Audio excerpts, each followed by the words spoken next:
Sir లోపల రండి.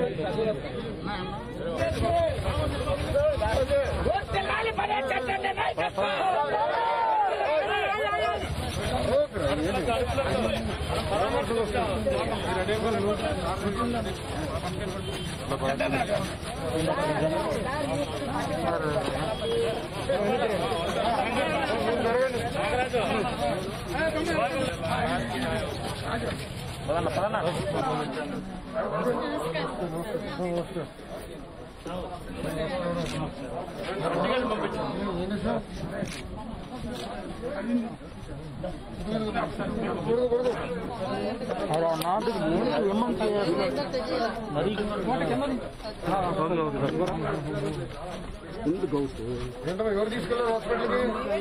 మీరు తీసుకెళ్లారా?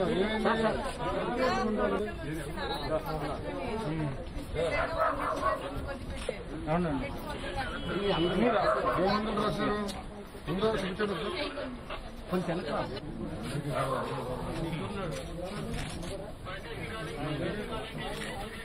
ఆడవాళ్ళకి ఎందుకు డిస్టర్బ్ చేస్తారు? అలా కూర్చోండి, కొంచెం దడికిపోయింది. తలనొప్పి పెయిన్ ఉందా? Shoulder pain. ఫిట్స్ ఒకసారి వస్తే చాలా జాగ్రత్త.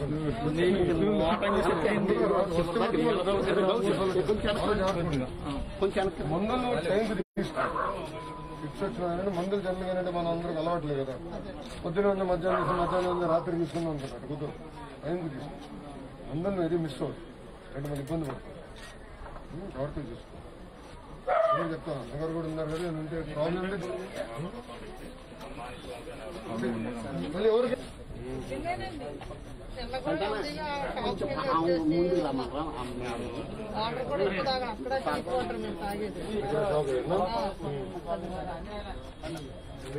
కాసి నీళ్ళే తాగండి. కాసి నీళ్ళు తాగండి, కానీ జాగ్రత్తగా ఉండండి. ఏదనేది పూర్తిగా తెలియదు.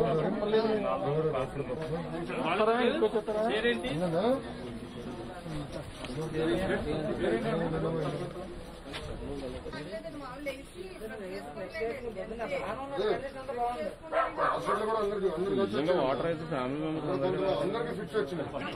అందరికి వచ్చింది.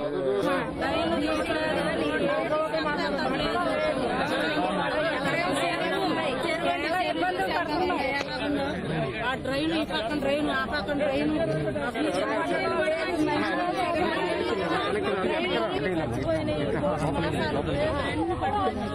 ఇప్పుడే బాగుందండి, అప్పుడే బాగుందండి.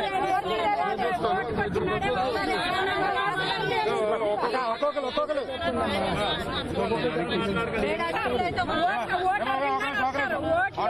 ఎవరు కూడా రాదు సార్. మమ్మల్ని పట్టించుకున్న వాళ్ళే ఉండరు. లేబర్ వాళ్ళు అన్నది ఏదన్నది పట్టించుకోరు. ఒక్క ఓటుకు వచ్చినాడు అమ్మా మీకు అన్ని చేస్తాం అంటారు. ఏది కావాలంటే మాకు కావాలన్నీ వచ్చి చూడండి. అప్పుడు బాగుందండి, అప్పుడు బాగుందండి. అప్పుడు బాగానే ఉంది సార్. బాగానే ఉంది. ఒక అవకాశం ఇవ్వండి, ఒక అవకాశం ఇవ్వండి అన్నారు. అందరినీ చూద్దాం కదనేసి ఒక అవకాశం ఇచ్చినందుకు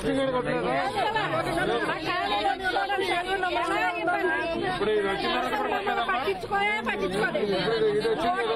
ఇది వచ్చిన తర్వాత కూడా 2-3 సార్లు వచ్చారు. మళ్ళీ మనుషులు పట్టించుకోలేదు. ఎలక్షన్ నాడు వచ్చారని ఇంత మటుకు ఎవరు రాలేదండి. ఎలక్షన్ నాడు ఓట్లేమని వచ్చారు తప్ప కరోనా వచ్చి లాక్డౌన్ పెట్టినా సరే, కరోనా వచ్చి లాక్డౌన్ పెట్టినా సరే కనీసం మా కాడికి వచ్చి ఎలాగుంది ఇంకా చూడలేదండి. అసలు ఏం లేదండి. వచ్చి క్లీనింగ్ కానీ బ్లీచింగ్ పౌడర్ కొడతాం ఏం లేదండి. ఇతను మట్టి కూరగాయలు పనిచేయండి. కూరగాయలు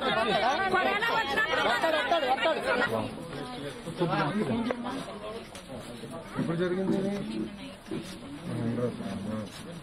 చిన్నగా ఆసుపత్రికి తీసుకెళ్లారా?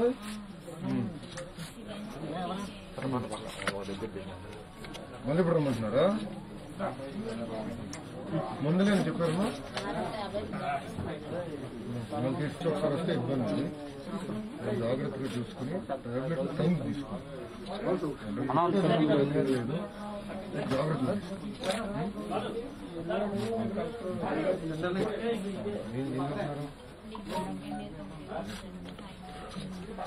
నెక్స్ట్ ఇయర్ ఫైన్ ఇప్పుడు ఎగ్జామ్స్ రాస్తారు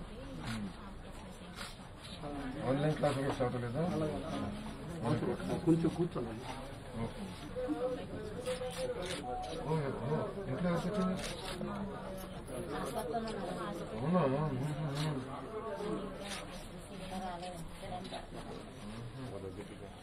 అయ్యో తాగే నీరు నుంచి వచ్చిందా ఏంటిది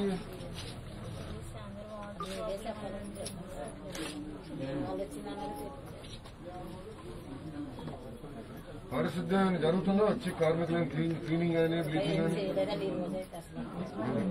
గత 3-4 రోజులు ఏం చేశారు కనీసం జరిగినట్టు ఏం జరగదు అసలు అది పూర్తిగా డెడ్ అండి ఏలూరు మొత్తం డెడ్ ఏమి చేయరు అక్కడ అసలు 4 నెలల నుంచి జీతాలు కూడా ఇవ్వట్లే వీళ్ళకి పారిశుద్ధ్య కార్మికులకి వాళ్ళు స్ట్రైక్ కూడా చేశారు ఆల్రెడీ దాని మీద వాళ్ళు ఏం చేస్తే అది వీళ్ళు కూడా వాళ్ళని డిమాండ్ చేసే పరిస్థితి ఉంది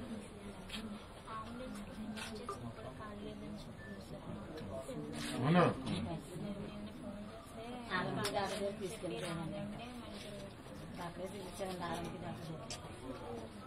108 ఫోన్ చేస్తే అంబులెన్స్ లేదు ఖాళీ లేదు పేరుకమో 4,000 ఉన్నాయని చెప్తున్నారు అంటే ఇప్పుడు పంపించారు అంబులెన్స్ ఒక 20 తెప్పించామన్నారు డాక్టర్ గారు చెప్పారు కానీ డాక్టర్ గారు చెప్పలేదు మంత్రి గారు చెప్పారు డాక్టర్ గారు ఏం చెప్పట్లేదు ఆయన ఎంతవరకు వాస్తవాలు చెప్తున్నారు డాక్టర్ గారిని ఇబ్బంది కూడా పెట్టారు మన గవర్నమెంట్ లో చేశారని కొన్నాళ్ళు డాక్టర్ గారు బ్యాలెన్స్డ్ గా ఏంటి వాస్తవాలు చెప్పాడు ఏం రాయలా ఇది ఉంది అసలు టాక్సిన్ ఉందని అవ్వలేదు బీ స్ట్రాంగ్ మా కాసిన నీళ్ళు తాగండి వేడిగా ఉండండి ఏదైనా మీకు ప్రైవేట్ హాస్పిటల్లో చూపించుకోలేని పరిస్థితి అంటే ఆ బుద్ధిగారి ఆఫీస్ దగ్గర రండి మేము ఎవరిని ఇచ్చి పంపిస్తాం మనిషిని ఇచ్చి మీరు మట్టుకు ఇదేం అవ్వకండి సరేనమ్మా అది ఎవరన్నా మీకు నేను ఫోన్ చేసి మీకు ప్రైవేట్ హాస్పిటల్ నీకు వచ్చింది ఏమైంది మా నిన్న మార్నింగ్ డ్యూటీకి వెళ్ళాను సార్ తెలియలేదు సార్ పడిపోవడం కూడా తెలియకపోతే మామూలుగా మిగతా వర్క్ తీసుకొచ్చి హాస్పిటల్ ఇప్పుడు ఏం చేస్తాను మీరు అప్పుడు ఏం చేస్తున్నారు పిలుపుడు ఎక్కడున్నారు మీరు మామూలు పనులు క్లీనింగ్ వర్క్ చేశారు క్లీనింగ్ అంటే మామూలుగా ఇది బిల్డింగ్ కి సంబంధించిన పని సార్ ప్లంబింగ్ చూస్తారా ఓ అదా పారిశుద్ధ్యం చూస్తారా అనుకున్నాం పనికి వెళ్ళిపోయాం పనికి వెళ్ళిపోయి మామూలు పని చేస్తున్నాను పడిపోవడం కూడా నాకు తెలియలేదు మామూలుగా తర్వాత పనిలో మిగతా వాళ్ళు కూడా ఇంటికి తీసుకొచ్చిన తర్వాత ఎక్కడున్నా ఏంటో అప్పుడు తెలుసు నిరుగ్గానే వచ్చిందా ఎప్పటి నుంచి నిరుగ్గానే లేదు సార్ అసలు పడిపోవడం మొత్తాన్ని చెప్తాను ఒకసారి వదిలేసి మామూలు అన్కాన్షియస్ అయిపోయింది హాస్పిటల్ జరిగిన హెడేక్ వచ్చింది ఫిక్స్ వచ్చింది డాక్టర్ గారు సరైన టాబ్లెట్లు ఇంజక్షన్ ఇచ్చారు ఈ పూట మళ్ళీ ఇప్పుడు రమ్మన్నారు అందరినీ జాగ్రత్తగా చూసి వచ్చేదానికి ఆస్కారం కుర్రలు కదా ముందు టైం చేసుకోవాలి టైం చేసుకుంటే ముందు చాలు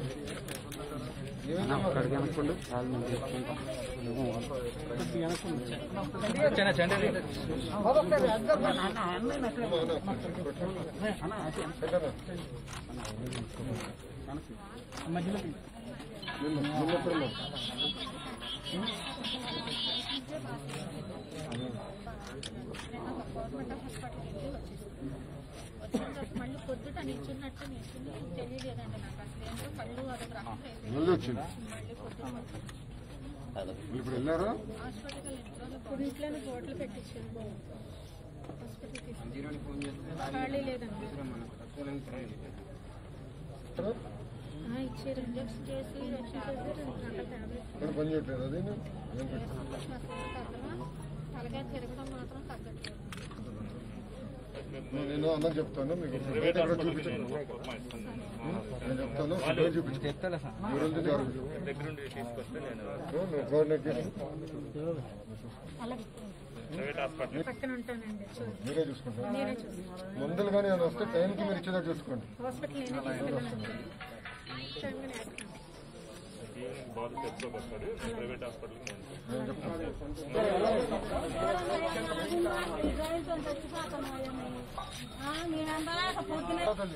ఇప్పుడు జరిగింది కదా ఇంతమంది ఒక్క నిమిషం అయిపోయింది నేను కొమ్మలు కృష్ణ పక్కన ఉన్న కొమ్మలాగా రైట్ సైడ్ కొమ్మలు పక్కన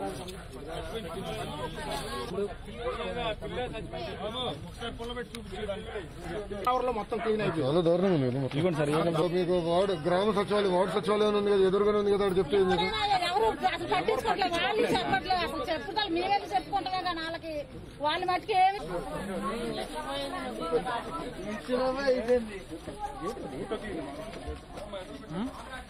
పిల్లి పిల్లి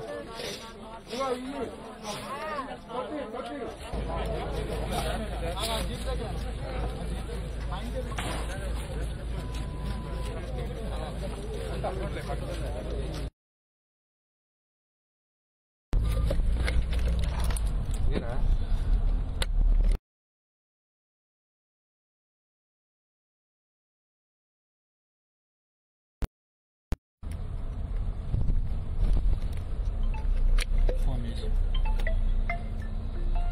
అన్నా లేదు లేదన్న ఒక్క నిమిషం బ్లాంక్ పడింది, ఈ బ్యాటరీ చేంజ్ చేయాలి.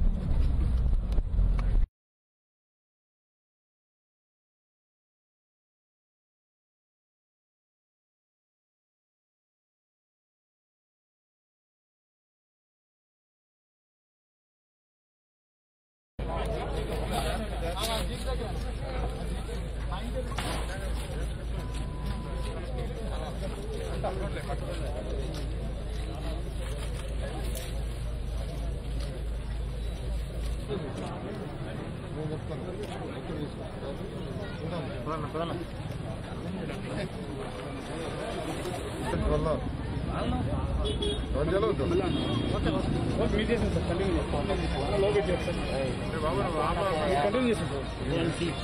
స్టార్ట్ చేసామా? ఈరోజు ఏలూరులో న్యూరోటాక్సిసిటీ వల్ల దాదాపు 300 మంది ఇప్పటికీ ఇబ్బంది పడటం జరిగింది. 100% మందికి ఫిక్స్ వచ్చి నోటి నుంచి మెరుగొచ్చి పడిపోయే పరిస్థితి. ఆ కుటుంబాలనే నేను పరామర్శించడానికి వచ్చినప్పుడు గ్రామస్తులు వార్డులో ఉన్న వ్యక్తులందరూ కూడా నేను తీసుకెళ్లి వెనకాల డ్రైన్ ఎలా ఉందో చూపించాను. ఆ డ్రైన్లో చిన్న కుక్కపిల్ల, చనిపోయిన చిన్న కుక్కపిల్లలు, పంది, చనిపోయిన పన్ను, ఇంకెక్కడి నుంచి వస్తుంది డబ్బులు అంటే పారిశుద్ధ్యం. ఆరోగ్య వైద్య శాఖ మంత్రి గారి సొంత నియోజకవర్గంలోనే పారిశుద్ధ్యం ఎలా ఉందంటే ఇంకా 174 నియోజకవర్గాలు ఎలా ఉంటుందో ఒక్కసారి మనం ఆలోచించాం. ఇది చాలా బాధాకరం. ఇన్ని కేసులు వచ్చిన తర్వాత కనీసం బ్లీచింగ్ కానీ మందులు కొడతాం కానీ అంటే ఆ సీరియస్నెస్ కంపట్లో. ఇప్పుడు అడిగాను, ఒక ఆమె డిశ్చార్జ్ చేశాడు నిన్న. డిశ్చార్జ్ చేసిన తర్వాత రెండోసారి అటాక్ వచ్చింది. ఇంటికి వచ్చేదాకా రెండోసారి ఆమెకి మళ్ళీ ఫిట్స్ అటాక్ వచ్చింది. ఇప్పుడు మళ్ళీ ఆసుపత్రిలో డాక్టర్లు ఫోన్ చేసి మీరు ఆసుపత్రి రమ్మండి, అంబులెన్స్ ఫోన్ చేస్తాం, మాకు లేదు ఇప్పుడు మేము రాలేమని అంబులెన్స్ అందరూ చెప్పే పరిస్థితికి వచ్చింది. అంటే ఇప్పుడు కూడా ప్రభుత్వం సీరియస్ గా లేదు, చాలా తేలిగ్గా తీసుకుంటుంది. అందుకే నేను హెల్త్ ఎమర్జెన్సీ ప్రకటించి యుద్ధ ప్రాతిపదికంగా పారిశుద్ధ్యం చేయాల్సిన అవసరం ఉంది. ప్రతి వీధి bleaching, pin to pin bleaching చేసి ప్రజల్ని ఆదుకోవాల్సిన బాధ్యత ఈ ప్రభుత్వమైనది. ఇప్పుడన్నా మంత్రి గారు తేలుకుని పారిశుద్ధ్యం చేయాలని ఆరోగ్య శాఖ మంత్రి గారిని నేను కోరుతాం చేస్తున్నాను.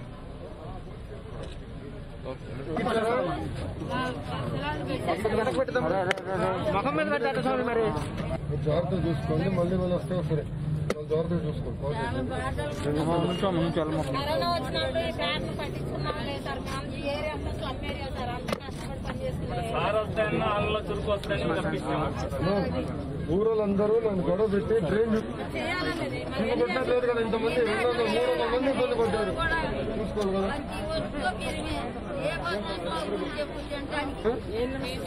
ఏం sir sanitation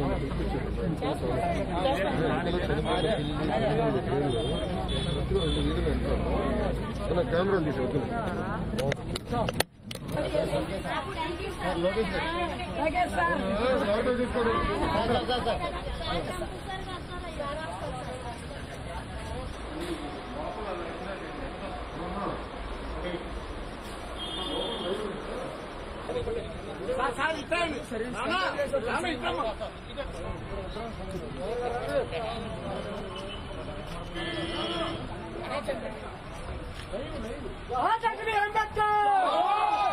Dr. B. Ambedkar!